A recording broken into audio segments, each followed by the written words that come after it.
ആയപ്പോഴേ ഒരു ബിരിയാണി കഴിക്കാനായിട്ട് പൂതി. എന്നാൽ പിന്നെ എളുപ്പത്തിൽ കുക്കറിൽ ഒരു കുക്കർ ബിരിയാണി ഉണ്ടാക്കിയെടുത്താലോ പറഞ്ഞിട്ട് അത് ഉണ്ടാക്കാൻ വേണ്ടി തുടങ്ങിട്ടോ. അതിൻ്റെ ഇടയിലായിരുന്നു ഒരു ഗ്രൂപ്പ് കോൾ വന്നത്. കോൾ എന്തായാലും കട്ട് ചെയ്യാൻ വേണ്ടി പറ്റില്ല കേട്ടോ, അവർ വിളിച്ചുകൊണ്ടേയിരിക്കും. അപ്പോൾ അതുകൊണ്ട് തന്നെ ഞാൻ അതവിടെ ഓണാക്കി വെച്ചിട്ട് ബിരിയാണി ഉണ്ടാക്കാൻ വേണ്ടി തുടങ്ങി.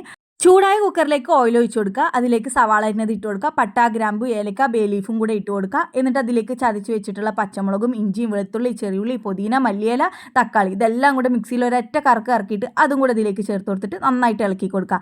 ഇനി എരിവിനാവശ്യമായിട്ടുള്ള മുളക് പൊടിയും 1/2 ടീസ്പൂൺ ഗരം മസാലപ്പൊടിയും 1/2 ടീസ്പൂൺ മല്ലിപ്പൊടിയും കുറച്ച് തൈരും ചേർത്തിട്ട് നന്നായിട്ട് അങ്ങോട്ട് ഇളക്കി കൊടുത്ത ശേഷം കഴുകി വൃത്തിയാക്കിയിട്ടുള്ള ചിക്കൻ ഇട്ട് കൊടുക്കുക. എന്നിട്ട് ഇതെല്ലാം അതും കൂടെ നല്ലപോലെ മിക്സ് ചെയ്തെടുത്തിട്ട് പാകത്തിനുള്ള ഉപ്പിട്ട് കൊടുത്തിട്ട് അരിക്ക് പാകമായിട്ടുള്ള വെള്ളം ഒഴിച്ചു കൊടുക്കുക. വെള്ളം തിളച്ച് വരുന്ന സമയത്ത് അരി കഴുകിയിട്ട് കൊടുക്കുക. എല്ലാതും കൂടെ നന്നായിട്ട് അങ്ങോട്ട് ഇളക്കി കൊടുത്തിട്ട് കുക്കർ അടിച്ച് ഒരു 2 വിസിലിട്ടോ. അങ്ങനെ ഞാൻ എൻ്റെ ഒരു കൈ കൊണ്ട് ഫോണിൽ സംസാരിച്ച് ഒരു കൈ കൊണ്ട് ചിക്കൻ ബിരിയാണി ഉണ്ടാക്കി. എങ്ങനെയുണ്ട്? 2 വിസിലടിച്ചപ്പോൾ സംഭവം സെറ്റാണ്. ചൂടാറുമ്പോഴത്തേക്കും ബിരിയാണി കഴിക്കട്ടെ. ബായ്.